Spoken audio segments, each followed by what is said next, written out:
aka Clarence Hampton III, essential coaches and pros, the X's and O's. This is the best. What we do, what we know. So let's go.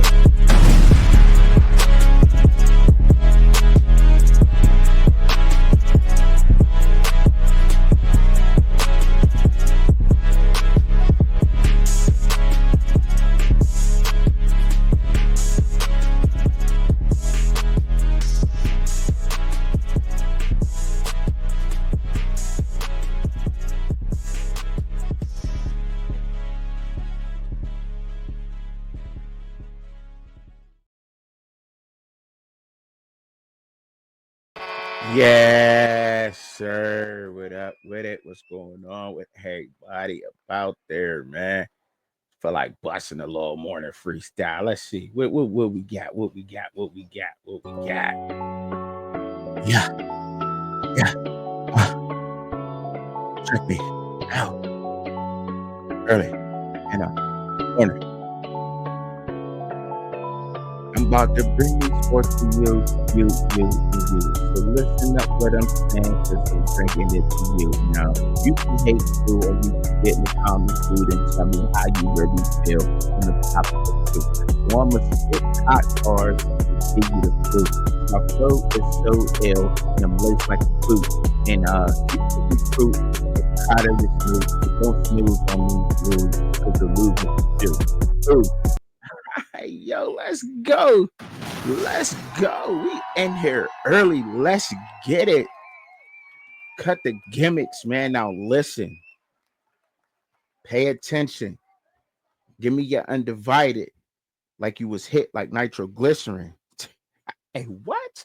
Bars this morning. Bars. Bars. But I'm on my Stiller talk right now, for real. That's what I'm on, my Stillers talk. And I know. I got my Detroit Tigers hat on. Shout out to the Detroit Tigers, my second favorite baseball team besides my Pirates. You know what I'm saying? And but anyway, I gotta talk about the Steelers. There's so much rumors going on. You know, there's ex-players talking about our coaching staff. And hold up, don't let me be the one to for y'all to say, well, where are you getting this from? I just rather just pull up the story, and then we can just get straight to the business. You know what I mean? I just rather just pull it up, and now we can get straight to it. So obviously you see the story right here on the Twitter. So I just give that a click real quick, and then I'll just go there, and then I can start reading it right from there. All right. That's just what I'll do. You know what I mean? You got to hear it from me. So the Pittsburgh Steelers are more and more intriguing teams in the NFL going into the 2025 offseason. There are a ton of positions on the roster that need to be addressed, but none are more important than a quarterback. It is the most difficult. I'm sorry. Wrong one. Wrong story. Okay. Former Steelers offensive lineman accuses Pittsburgh of having bad coaching. All right. The Pittsburgh Steelers don't have one of the better coaching staffs in the NFL. It remains one of the smallest in the league, and it is possible that a massive salary given the head coach Mike Tomlin could be one of the reasons why. Bringing in Arthur Smith to be the team's offensive coordinator after the 2023 season was one of the biggest hires in over a decade. Unfortunately, the organization hasn't had too many reliable positional coaches in recent years. One of the areas that still needs help and hasn't been up to par in some time is the offensive line. Mike Munchak, after leaving in the 2019 campaign, was very detrimental for the franchise. Now, before I even go further with this, I will say that having Mike Munchak on our team was the ish. It was the shiz need. You hear me? It was. We miss Mike Munchak. A lot of us do. A lot of us fans miss Mike Munchak and what he was able to bring to the team and everything, to the atmosphere and everything around. Now, do I know anything about Mike Tomlin being paid too much? I don't know if that's one of the things or not. I do know that before Omar Khan got here, there was problems between the GM and Mike Tomlin. Things that don't want to go out in the open, and things that will probably never go out in the open. These are things that probably would never get to the light. But just talking about this paragraph and as a whole, really, and then I'll go to the next one, right? And then I'll read and I'll give my commentary on it. But there's some things that's been going on in Pittsburgh, right? And we didn't know a lot about it, right? We just didn't know. We did not know that there was a lot going on in Pittsburgh. Now, I don't know if well, I do know. Well, I do know because I mean it don't take rocket science to look at things, right? Um, that was going on in Pittsburgh. Now, now we go into history. You look at the history of general managers, Kevin Colbert and Mike Tomlin just didn't seem to go eye to eye. They just didn't seem to see things eye to eye. They got a Super Bowl, right? But as times changed and times moved on, Kevin Colbert and Mike Tomlin was not seeing eye to eye. They were not. And I think the Rooneys knew that, right? And since then, and since Kevin Colbert has not been there, Omar Khan stepped in, and Omar Khan's trying to work with Mike Tomlin a lot better than what's going on. But you're not going to hear that in the Pittsburgh franchise. That's something that you're just not going to hear. And Mike Tomlin's been taking the brunt of the things. But why do we think, Steeler fans, that Mike Tomlin has not been kicked out of the organization? Why is that, right? Number one, he's a good coach, right? He's a good coach. Number two is something was going on right behind closed doors that we don't know about. But I'm just speculating on this, really. But there was players like we should have had made moves for quarterbacks. Like Mike Tomlin had his scouts on a roster going to go scout Josh Allen way in Wyoming or whatever the fuck Josh Allen was before he went to the Bills. Mike Tomlin spoke to him. We had a nice connection with him. Kevin Colbert didn't want to trade up to get Josh Allen. Did we know that, Steelers fans? And I'm sure there is some Steelers fans out there that know this. And those are probably some of the Mike Tomlin defenders out there because Mike Tomlin wanted Josh Allen, right? Granted, even the team, even at the time where Justin Fields was a rookie, we've been wanted Justin Fields. We wanted to go reach for Justin Fields. We wanted to trade up to get Justin Fields. Kevin Colbert didn't want to do that neither. You know what I mean? He didn't want to do that neither. We don't want to take chances. And I think that's something that Omar Khan is going to change, right? That's why you're hearing things about him trying to get rid of this first round pick to try to trade up to get Trevor Lawrence. And I think just to make it competitive for Justin Fields, there's nobody that's going to bring out the best in Justin Fields more than Trevor Lawrence if you know their history. They've always been 1A and 1B since high school. Even in college football, Clemson wins the championship, Trevor Lawrence, and Justin Fields is trying to get there with Ohio State. They've always been 1A, 1B. That's just how it's always been with Trevor Lawrence and Justin Fields. Now, do they have a healthy relationship? I don't know, probably, but it's very competitive, and it brings out the best in both of those athletes, both of them. So to get both of them on a roster, I think would be great. It would be a great move because you're going to get the competitiveness out of both of the quarterbacks. Now we got Omar Khan, and he's making different choices. He's making everything. But I will say, in everybody's defense, that nobody's picking coaches from Pittsburgh. No coaches from Pittsburgh in the last, it's been a long time since I heard of another coach leaving Pittsburgh and going to another team and being successful. And you know what I mean? And coaches actually wanting them. You know what I mean? And coaches actually wanting to pick from the Mike Tomlin tree of coaches. That has not happened. You know, it just hasn't. You know what I mean? So in that defense of that, that part has not happened. So obviously there got to be some validity to this, but I want to keep reading into this story and see what's going on. Like, because now I'm intrigued because look, nobody's picking the coaches that came out of Pittsburgh, but we do know that we didn't go get guys that Mike Tomlin has wanted in the past. Something was wrong with Kevin Colbert and the Rooney's finally. I'm assuming this is not me having an insider. This is just me being a Steelers fan, and this is what's going on. You let go of a GM before you do a coach. That's not rocket science.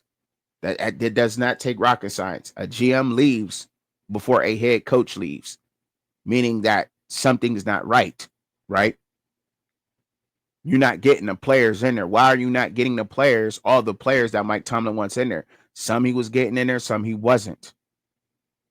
We absolutely held on, and I think Ben had a relationship with Mike Tomlin to the point where he was telling Mike, like, it's like, look, we need to start looking at getting a young guy in here that I could mold. Imagine if we'd have had one of these guys sitting behind, you know what I mean, sitting behind Ben. We should have went and we got Ben's replacement, and that's what really set us back and why we're where we're at right now within the NFL, if you ask me, because we waited way too long to replace Big Ben, and that was due to who was the GM at the time, Kevin Colbert, right? So I'm just saying it is not rocket science, people. Now I'll move on and I'll keep reading the story for y'all for us to pay attention to, right? So now I think they get to talking about Mike Munchak, and so since Mike Munchak left the Steelers, they have had Shaun Sarrett, Adrian Klemm. Who are these guys, right? Right? Nobody's checking for these guys. Let's just keep it a buck. You know what I'm saying? Offensive line coach Pat Meyer. No one in that trio has impressed the fan base. And if the unit doesn't drastically improve in 2025, it's probable that Meyer will not have a job in the Steel City after the season. Sarrett and Klemm impressed no one during their respective tenures. And it is now being said by a former player that Surratt didn't do much to help him. Derwin Gray was drafted by Pittsburgh in the 7th round of the 2019 NFL draft. He only logged 5 career games for the Steelers, and those came during the 2020 campaign. He recently appeared on the Strives Sports podcast and gave a bunch of credit to his former teammates for helping him develop. I really appreciated me being with an older line such as Maurkice Pouncey, Gray said. Shout out to Ramon Foster. I still look at Ramon Foster as one of my mentors. Dave DeCastro, Alexandro Villanova, Matt Filler. We had BJ Finney. He was a backup. We had JC Hausner. We had guys that were there before me that did a really good job of training me to understand the maturity. Now, it is nice to hear that we were several veterans that helped Gray when he was just entering the league. But what Gray had to say about Surratt was a direct indictment of poor coaching. No disrespect to Shaun Surratt in Pittsburgh, but I feel like I didn't learn as much from him, Gray said. He was an O-line coach, but I feel like I didn't really get the coaching I deserved and needed to learn. I really learned it from my counterparts, my guys like Maurkice Pouncey and Ramon Foster. Those guys really helped me come along. Tomlin has not been known to have a strong coaching staff around him for the majority of his career. The offensive line has been especially terrible from a coaching perspective since Munchak left. It's rather baffling to hear a former player say that the coach he worked with was the most did not do the most to help him improve his craft. While Surratt wasn't in the Steel City alone, Gray's words still had a bad look for Tomlin, who hired Surratt. Now, Surratt, whatever it is, I think it's Sarrett. Tomlin is considered to be one of the best coaches in the NFL, but that is mainly because his ability to motivate players and always finish at or above 500. He doesn't have the time to focus on every position, which is one of the reasons why we have a good staff around him. It's so important. Unfortunately for Gray, this was not the case during his time with the Steelers, which is a massive red flag. The Steelers have made very few coaching changes to begin 2025 season. Despite a horrible end in the 2024 campaign, Pittsburgh has not had much going on when it comes to the staff. There were expected to be at least be scapegoats, but that hasn't been the case. Meyer is one of the more questionable coaches, and fans are not at all pleased to see that he will be returning. Overall, it's quite possible that the Steelers are looking for a new offensive line coach in 2026. Gray's comments about Sarek are extremely concerning. Why? Why are they concerning? Especially because he was a 7th rounder that would have needed a very good coach to blossom in the NFL. Tomlin needs to find a way to hire more formidable coaches in several key areas. Now, I always thought that I will say this. No, that's the story, and that's what Gray said. I remember Gray from Maryland. He played at Maryland under Mike Locksley, I think. That's who we got him from, one of the Maryland guys. That's him right here on the screen. I do remember him. I do remember getting him. And I was questioning myself, like, why didn't he play a lot? Why didn't he develop? You know what I mean? Like we missed on a lot of draft picks. Like we wasted a lot of draft picks. But like I said, that was in that tenure of what? We heard the years. Now I want to go to the years, right? That's what I want to do. I want to pull up the years because writers and shout out. Let me give credit to the writer first of all. Let me see if I can find the writer. The writer was by Parker Abate, the associated editor. Parker Abate was associated editor on this piece, so I want to give credit to him. From SteelerNation.com. But the years of this campaign, right? Mike Munchak left after 2019. I think he got drafted. What it was in 20? What did they say? 2020. Okay. No, Dre was drafted 2019 with the year Mike Munchak left, 2019. Right. Munchak is gone. He was drafted then. He played 2020. Now, if I'm not mistaken, Omar Khan left. And what did he leave in 2021, 2022? He retired after the 2022 draft. After the 2022 draft. That's when Kevin Colbert retired. So before he got out the door, he was like, oh yeah, before I get up out the door, you know what I'm saying? We got some things we want to talk. I don't know if it was sabotage or not. So I don't want to go as far as just saying it was sabotage because I don't know that. But we do know that was the years that Kevin Colbert was the GM. And see, I talked about that before I even went into this piece, and I didn't read the piece before I came on here. As y'all can tell, the pausing, stuttering, etc. Right? That was authentic. You know what I'm saying? Like that's what it was. So, and in all reality, y'all, what's going on with this particular part of the Pittsburgh Steelers is that, like I said, and to my suspicions, is that Kevin Colbert was the GM. Now, owners have the final say too, but they listen to their GM. We had missed on a lot of picks since Munchak's been out the building in 2019. I think we missed on a lot of picks. So let's go. So now I want to look at my Steelers draft picks. And this is only just because to really further investigate kind of not live, but pre-recorded live for y'all to see like what I'm talking about has validity to it. I pay attention to my team. This is my favorite team. You know what I mean? Something's not quite right. So let's go to Steelers draft. Let's go Steelers draft picks since 20. You know what I mean? Since 2019.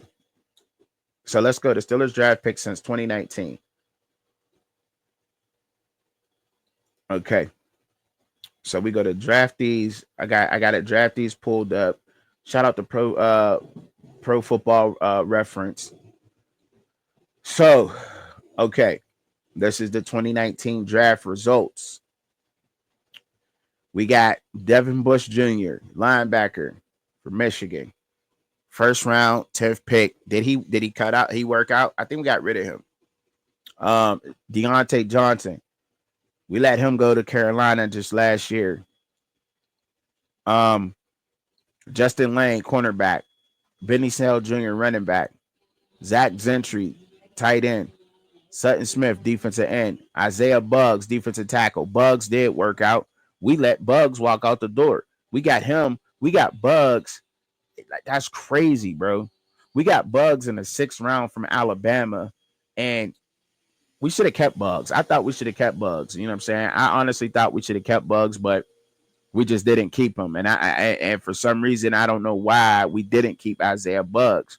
Excuse me, there's the vacuum in the background, but it's just crazy to me that we didn't keep Isaiah Buggs. Ucelis Gilbert, linebacker, didn't work out. Special team that and Derwin Gray, 7th round, he definitely didn't work out. So that was the 2019 draft results. So now, I would like to. I'm trying to move on and see if we can get some different results, right?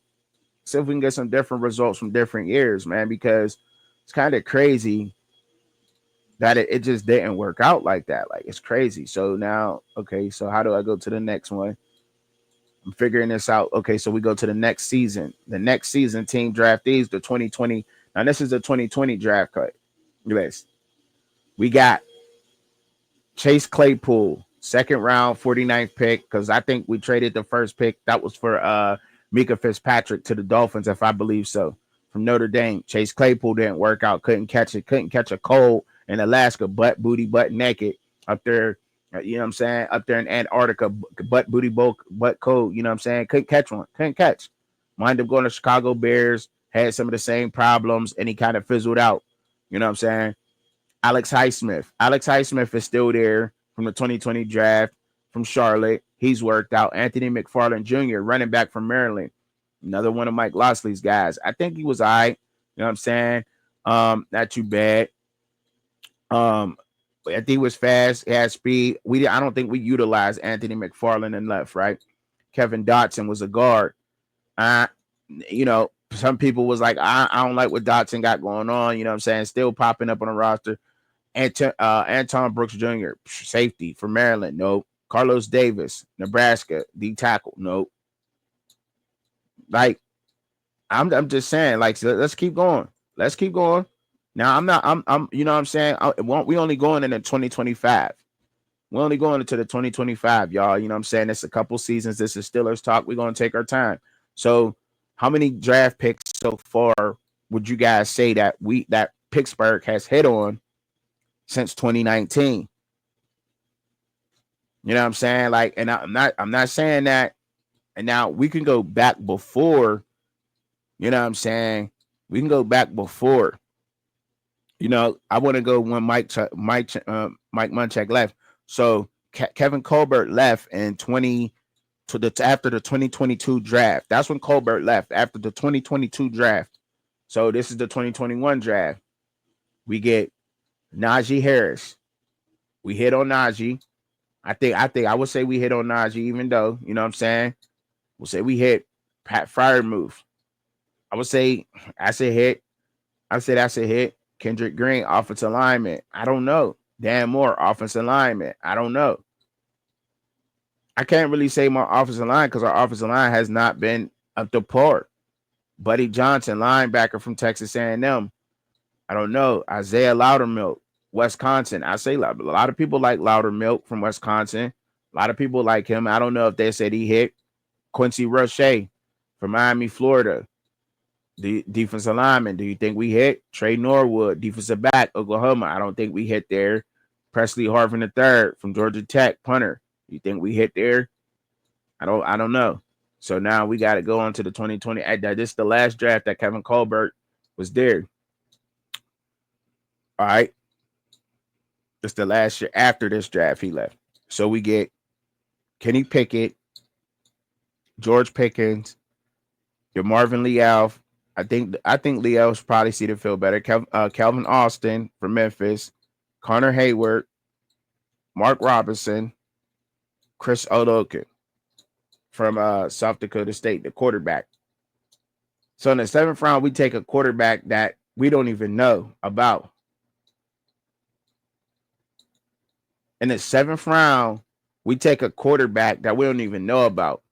Like why are we our draft's been horrible. A quarterback that ain't even playing, bro. He ain't even on our roster. He's not even on our roster.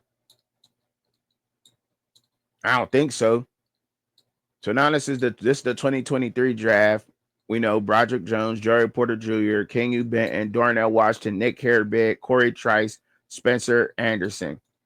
I would say all those guys.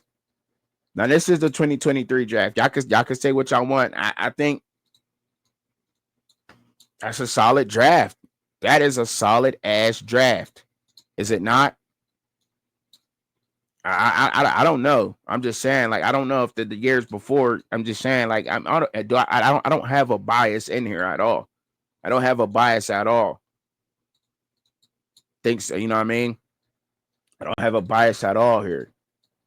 I think a lot of those players are playmakers. I would say all the way up to Corey Trice.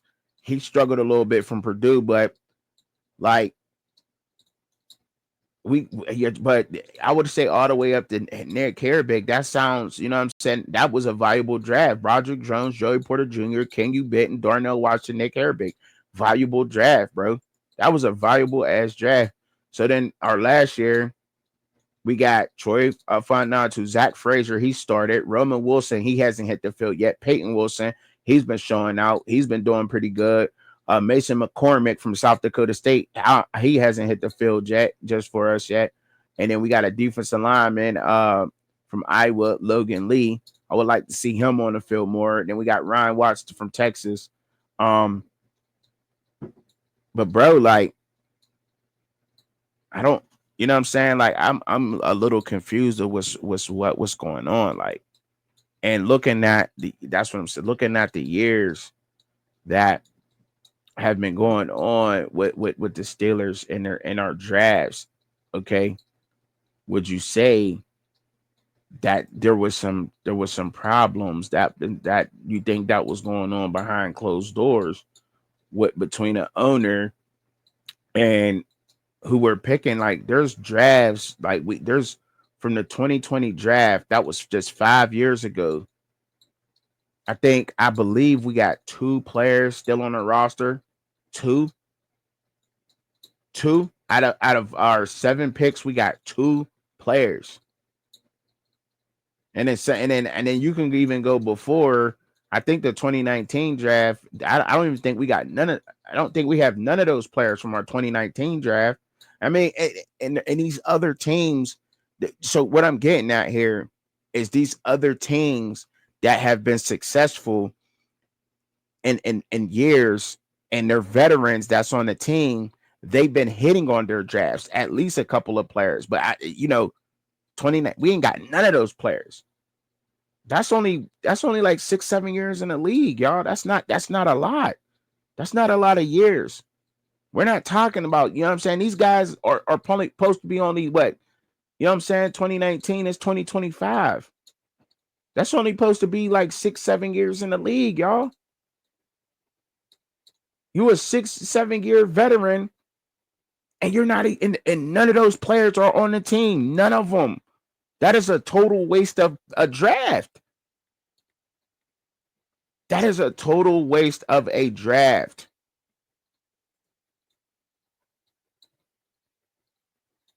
None of them, man. We have been absolutely missing on all of our draft picks. We just got rid of Mason Rudolph. Mason Rudolph is still playing, but we let James Washington go to the Cowboys from our 2018 draft. And I get it. It's old, but they're old, but this is not that old. So we get TJ Watt, the first round 30th pick, 2017 draft. He's still there, producing at a high level. He is one of our veterans. James Conner came out of that draft. Josh Dobbs came out of that draft. Kenny Adams, Juju Smith-Schuster still around. Cameron Sutton. That was probably one of our better drafts, 2017. That was probably one of the better drafts that we had while under the tenure of Kevin Colbert. We don't hit. We have not hit. And I'm not saying, listen, I don't want to blame everything on, let me make this clear. I don't want to blame everything on Kevin Colbert that's going on with the Pittsburgh Steelers, or that has been going on with the Pittsburgh Steelers. But what I'm just saying, like, to look further into what I've been suspecting for the past couple of years is that we're not getting the guys who our head coach wants in that locker room. Regardless if you want to call him a motivator head coach type of style, he's a motivator, you know what I mean, or whatever you want to say about the coaching staff and the coaches and the offensive coordinators, the defensive coordinators.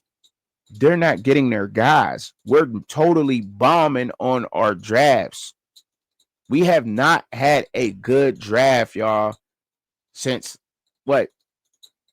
When was our last good draft? Like, when will y'all say, Pittsburgh Steelers fans, please out there, tell me, when do y'all think our last good draft really was? When is the last draft that we honestly can sit here and say, as Steelers fans, that we had a draft of players that stuck with the team, that actually are productive with the team, that's been producing at a high level? When is that draft? Where's that draft at?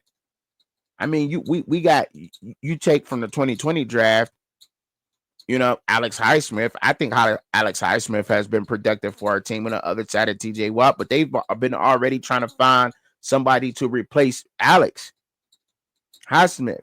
Is it because they don't want to play Alex Highsmith or what? You know what I'm saying? But they've been trying to find somebody to split time with him. Is he banged up? Is he hurt? What's going on with him? You know what I mean? The 2021 draft, I mean, would you say that was productive? We got two players out of there, Najee and Freiermuth, I would say.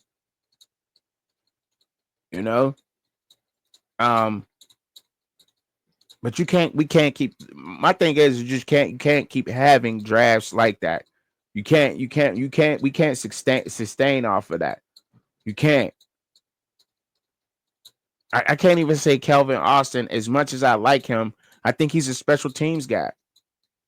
When George Pickens was out, nobody on our team could step up at that receiving role to take over for George. Like, nobody stepped up. And Calvin Austin, I'm not saying that. I don't know. I don't know with Calvin Austin. I just don't know yet. Connor Hayward, I think Connor Hayward's he's checked out. But I think Connor Hayward's a hell of a ball player. The way he works, I do think that Connor Hayward's a hell of a ball player. I think he should be touching the ball a lot more in the backfield, if you ask me, out of the backfield. Why do I say that? Short yardage type of back. I mean, he plays hard. He runs hard, big body type of guy. He's athletic enough to play tight end. He's strong enough to block at tight end. You know what I'm saying? Run some more fullback sets with him. You know, get some fullback dabs in with Connor Hayward. Connor Hayward needs the ball in his hands a lot more. He was a big piece of why Michigan State was as successful as they was when he was there. If you ask me, you know what I'm saying? Like how Juszczyk and like how Juszczyk was used for the San Fran. That's how we need to be using Connor Hayward. Like, we need to be putting the ball in Connor Hayward's hands a little bit more. You know what I'm saying? Even just putting him at tailback a couple times, putting him at halfback a couple times. Give him a couple snaps. Like, he needs to touch the ball a little bit more out of the backfield. Absolutely. I believe so. I would say that. 2023 draft. Like, I like all of our picks. I like all of our picks besides, like, and I'm gonna just keep it real, besides Corey Trice. Spencer Anderson was a 7th round pick out of Maryland. Like, we can't expect him to just be Superman. I mean, but 7th round picks, but that was probably one of our better drafts in recent history, and probably the last, y'all. Our 2023 draft was probably one of our best drafts in the past 10 years. In the past 10 years.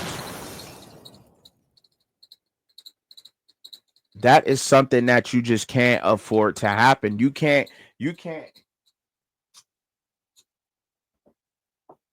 afford to have that happen. You cannot afford to have that happen as a sustainable franchise in the NFL. To sustain success in the NFL, we cannot allow that to happen. And I know I've been rambling on for a little bit, but I'm just trying to and just talking, and I'm spending a lot of time on this, but I want to try to change my mind in this. Like, I really want to try to change my mind. I don't know Roman Wilson. We have not seen Roman Wilson on the field for Michigan. We haven't seen him on the field yet. I guess he's still developing, but we gotta have guys who are able to come out of college and be productive on the field, such as Peyton Wilson. Peyton Wilson he's been productive for our team. He has been. He was our 98th pick overall. I think we got him in the 3rd round. He's been productive for our team. Believe it or not, I think Peyton Wilson is going to be a beast. Nick Herbig, Peyton Wilson out of North Carolina State. I think there's been some damn good picks. I like those guys. I really like those guys. I think we need to go after Sean Dulac out of Buffalo. Somebody better get him on the roster. Lead the NCAA in tackling. Somebody better get that tackling machine. Somebody. That's a hell of a pickup, you ask me. But and he's used to playing in the cold weather coming out of Buffalo. Damn right. That's a hell of a pick for us. Zach Frazier started.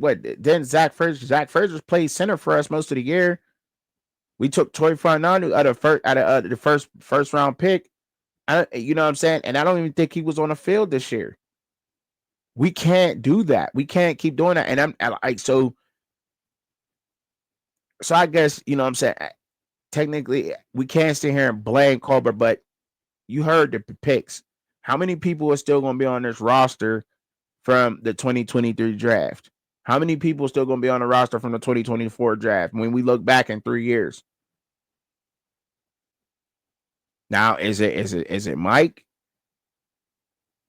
You know what I mean? I don't know. Like, I sat here and said that he wasn't getting along with Kevin Colbert. I strongly believe that. Like, because I mean, GMs have a lot to do with who you're taking, right? They just do. GMs have a lot to do who you're taking in a draft. And I would say since Omar Khan has been here, we've been having. I think these drafts have been better. We're getting more. There's some questionable draft picks that we're taking. You know what I'm saying? I think we're taking questionable draft picks, but we've been taking offensive linemen in the past couple of drafts. Like, we don't need no damn offensive linemen. We've been missing on them. Y'all, we've been taking offensive linemen out of the draft for like the past 3 years. Like, I just got down, like, just read the past 3 years. For the past 3 drafts, we've been drafting offensive linemen: Spencer Anderson, Broderick Jones. Just last year, we took 3 of them in the whole damn draft. The 2022 draft. Who else did we take in the 2022 draft? Like, let me see. In the 2022 draft, no, we didn't take no offensive lineman. But for the past 2 drafts, we took fucking 5. We took a whole offensive line. We took a whole offensive line. And I think in the 2021, I don't know if we took offensive lineman there, but yes, we did. We took Dan Moore and Kendrick Green in the 2021 draft. We've drafted 7 offensive linemen since 2021, but we keep saying our offensive line is trash and it's trouble, and we need trouble. Like, y'all, like, we just not doing a good job when it comes to offensive linemen, and that's probably why. And that's part of the reason why, right? Your offensive line coach, he ain't working. He ain't working. Now, that's one thing that we can look at, and we can say that he ain't working. You take since 2021, you use 7 draft picks on offensive linemen, and none of them offensive linemen are working. None of them. None of them. Yeah, it's time to make a change in that department for sure. For sure.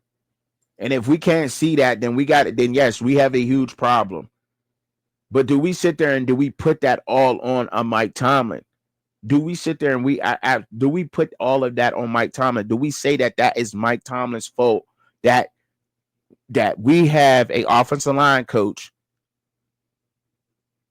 that is absolutely missing on his talent? Now, I don't know. I think Mason McCormick coming out of South Dakota State is going to develop into a hell of a player. You know what I mean? I honestly do. Or do we say that they have not been allowed to get the guys that they wanted because of general managers that being in the way of it? See, the Roonies is going to say they're going to welcome the draft picks. The owners, every owner is not as hands-on as Jerry Jones. Let's be clear. You know what I mean? All of them's probably not sitting in a war room on a draft. You know what I'm saying? Like, you know what I'm saying? Like they sit there, but the most part, all the scouting, all the getting the looks, the head coach sends the scouts come back to their head coach, they report the position. Let me clear this up. The position coaches see the talent, send the scouts to go look. The scouts then come back reporting to the position coaches. Then the position coaches report to the assistant coaches. The assistant coach reports to the head coach. If not, go straight to the head coach. If not, the scout says this player is so damn good, the head coach needs to go take a look at him himself, right? So the head coach goes and take a look at him, and now the GM, yo, I think we need to take this guy. I really like this guy, like his attitude, or whatever it is about him. I like his talent. The GM then tells, of course, the owner, because now the owner is going to pay the money for that contract, right? So that's where the money comes from, is from the owner, right? So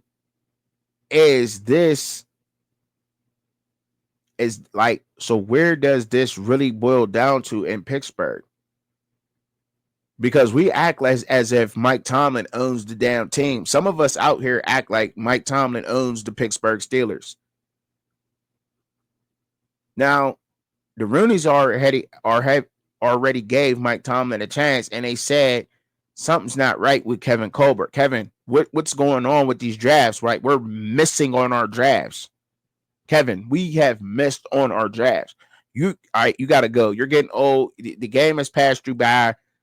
The talent is not the same as you once thought it was. Okay. Have we done a good job under Kevin Colbert? Yes, we have. We have had good years with Kevin Colbert being there. Yes, we have. And I think a lot of that was covered up by the amazing play of Big Ben Roethlisberger. But maybe Kevin and Mike Tomlin just maybe didn't have the same relationship as him and Bill Cowher had. You know what I'm saying? They just didn't see eye to eye together the same way Bill worked with Kevin. You know what I'm saying? So and that happens. The chemistry is off a little bit there. So you know what I mean? What Kevin saying with Bill and what he's learned from Bill just didn't work with Mike. Mike wants his guys in there. Not all Bill's guys, even though that Mike did win with Bill Cowher's guys in the damn for the Super Bowl. Like, let's keep it in the buck. Last Super Bowl we got that we actually won was with Bill Cowher's guys. You know what I'm saying? Like, let's call it what it is. Like, it's just the truth. Like, he has not won with getting guys in there. But why is that though? This is I think it's bigger. There's a bigger dysfunction going on with our favorite team, with one of America's favorite team, the Pittsburgh Steelers. You can't say that it's not, because we are one of the biggest brands out there. It's a bigger dysfunction going on within our organization. I ain't saying that it is totally messy, because we keep a lot of this bottled up and out of the media. A lot of this stuff with Pittsburgh that goes on behind closed doors is out of the media. But whatever it is, it needs to be fixed, because us Steelers fans are impatient. We're very impatient, and the brand of the Pittsburgh Steelers is going downhill. We're one of the biggest brands in the NFL. In a team, yeah, we're winning Yeah, we're getting to the playoffs, but we're getting knocked out, and we're sitting here debating on should we keep a old ass Russell Wilson that just he look. Time is passing by. Russell Wilson is a great quarterback. He will be talked about.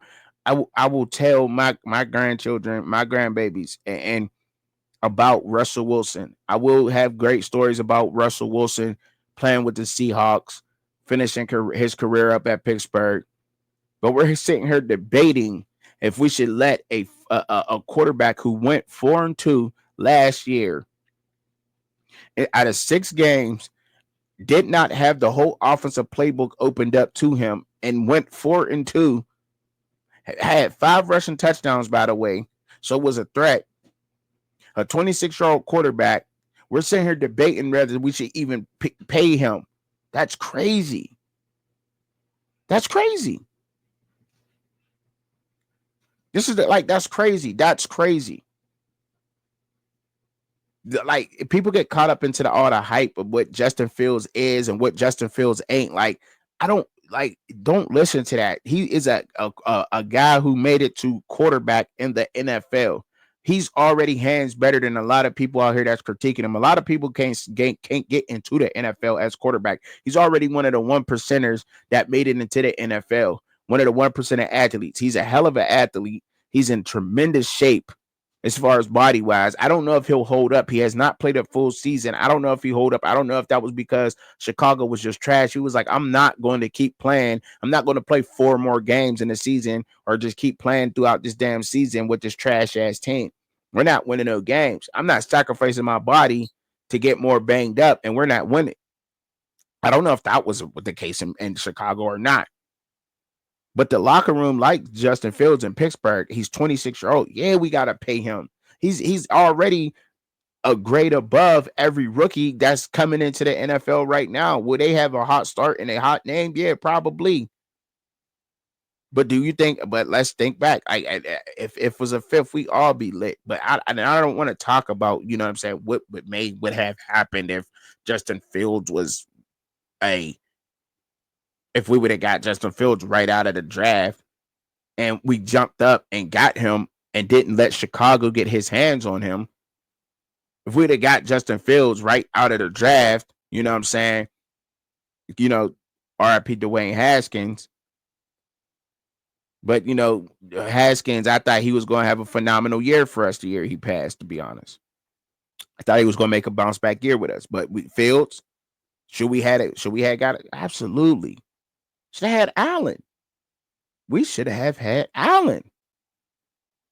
Mike Tomlin's tell-all when he retires is going to be a top seller.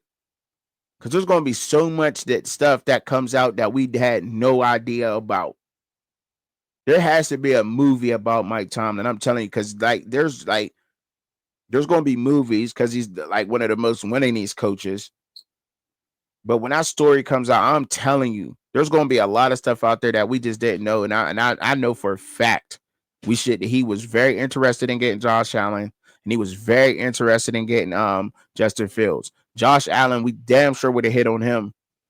Great tutelage under Ben Roethlisberger, that would have been. They were like the both prototypical size, but he was way more athletic than Ben. He reminds us of Ben through and through. Look at the toughness he has and everything. Would have been a perfect transition from Ben to Josh Allen in Pittsburgh. Perfect. Would have been you can't get no better than that. And then Justin Fields straight out of college, Ohio State, to Pittsburgh with the roster and everything. I think we'd have been straight. We'd have been lit. We'd have been lit. Great organization. Great athletic quarterback. He could spin the ball. You know what I'm saying? But now we got a way more mature Justin Fields. And we're debating on whether we should keep him or not. Crazy to me, man. Just crazy. But I think that's all for the Steelers talk, man, this week, man. I've been on it for an hour with the Steelers talk. And y'all let me know what y'all think down in the comments, man. Do I have a bias? Am I really biased on am I blinded by some things? I'm sorry. Am I blinded with some of these things? You know, am I, by being a fan, or am I definitely on the right track and the right path when it comes to my Steelers? Like there's something going on that we just don't see and we don't like as Steelers fans. We're very impatient now. We have become very impatient as Steelers fans. Very impatient because the way that Philadelphia has built their roster, and this is a copycat league. I've been saying for the past couple of years now that mobile quarterbacks, that athletic quarterbacks are a must. I believe so. Because Matthew Stafford is the last of a dying breed. Matthew Stafford is the last of a dying breed. That's it. I don't. That's just. Hey, at Joe Burrow. Joe Burrow. Hey, you're not going to keep coming across quarterbacks who can stand in the pocket, deliver in less than in 2.5 on time with the right read. Is going to be a rarity. It's going to be a rarity. It's becoming a rarity. It just is. The dual threat quarterback is the new prototypical quarterback. It is. It's just what it is. We just seen it. Patrick Mahomes liked to improvise back there. He couldn't really do that because of the outstanding defensive lineman. But Jalen Hurts is the best read option quarterback there is in the NFL. I will stand on that any day of the week. But you have to be able to read, and I think that Justin Fields has learned that. But will our offensive line give anybody the damn time to do so? And yes, I think that will help an offensive line that is struggling. A quarterback who is mobile, a running back who can run, a running back who can take something to the house at any given time, and a quarterback who can also run threat and put some weapons on the outside. This should be a heavy offense minded draft this year. Skilled positions on both sides of the ball. Right receivers and corners. Right receivers, corners, and running backs. There should be no doubt about, like, we don't need none of these. We don't need no defensive linemen. We don't need no offensive linemen. That we've been missing on. No, we don't need those. We've been missing on those since 2021. We can't keep spending draft picks on defensive linemen and offensive linemen, and we ain't getting Justin Fields no damn weapons on the field, but we just keep drafting at positions that's really not helping him. Like, because honestly, like, I don't think that there's a lot of offensive linemen in this draft. Like, people are high on them, but I don't know. Maybe they'll shock me. And maybe these guys from the offensive line will go into the NFL and become one of the better offensive line classes in the NFL. I don't know. You know what I mean? But from what I've been looking at, I think that this is one of the most underrated skill position classes and quarterback classes that there's been in some time. Because we've been seeing quarterbacks go in the first round for last year. But I honestly think that a lot of quarterbacks coming out of this draft are very underrated. They're very and they're not highly respected. I think there is some quarterbacks in this draft, but I also think that there are some wide receivers in this draft. Just like I know there is a lot of running backs in this draft that can come to a team, NFL team, with those young, fresh legs that they got, them young, fresh bodies, and get the job done. If we draft correctly this draft, every player that we take from running back to wide receiver to corner should be a hit. We should not miss on anything this year. We can't afford to miss. Because if drafting showed us one thing, and I'll say this in closing and getting up out of here for y'all.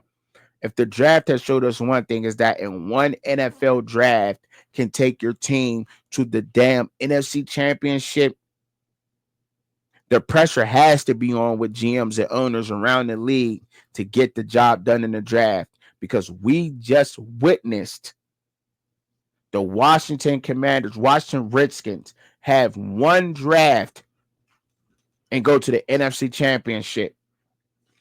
One draft. Washington was the laughing stock of the league before last year's draft. Have one draft and go out of here. Out of here. So one draft can do it. You got to get the guys who fit your scheme, and you got to get your guys. The coach has to get their guys.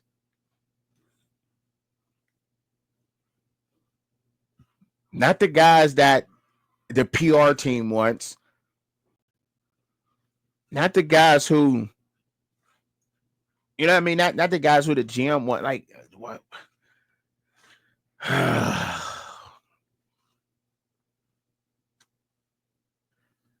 We need to get a guy, one of these old veterans, to be our general manager. Somebody who knows the game of football, that's been around, got some like Omar Khan. I guess he got some plugs or whatever, but I don't know. Maybe that's it. I don't know. But he been saying been doing okay. Omar Khan has been doing okay. We've been getting like four draft picks, but we got to hit. We got to hit on every area. And I don't want to see it. Like I don't know about y'all Pittsburgh Steelers fans, but this is what I gotta say. I don't want to see no more offensive linemen and defensive linemen coming on our damn board. We've been drafting offensive defensive line since 2021, y'all, and we still have not hit since TJ Watt in 2017.